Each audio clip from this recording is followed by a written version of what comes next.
یہ کہانی ایک ایسے صحابی کی ہے جن کا نام تھا جلیبیب۔ نہ وہ خوبصورت تھے نہ ان کے پاس مال، لیکن نبی کے دل میں ان کا خاص مقام تھا۔ ایک دن رسول اللہ نے جلیبیب سے فرمایا، کیا تم شادی نہیں کرتے؟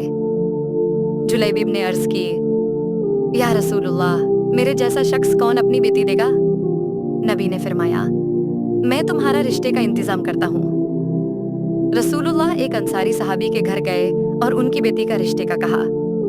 والدین نے پہلے انکار کیا، لیکن بیٹی نے سنا تو کہا، میں نبی کا حکم نہیں ٹال سکتی، میں راضی ہوں۔ نکاح ہو گیا۔ تھوڑے دن بعد ایک جہاد کا واقعہ آیا۔ جلیبیب اسٹا آرے نے لڑائی میں شامل ہو کر بہادری سے لڑا۔ جنگ کے بعد لوگ شہیدوں کو تلاش رہے تھے، لیکن ان کی لاش کسی کو نظر نہیں آئی۔ رسول اللہ نے خود تلاش کیا، ان کو پایا، اپنے ہاتھوں سے ان کا جسم اٹھایا اور فرمایا، یہ میرا ہے اور میں اس کا ہوں۔ پھر آپ نے اپنے ہاتھوں سے ان کو دفع کیا۔ Ya Allah, you're the light, the shine my heart.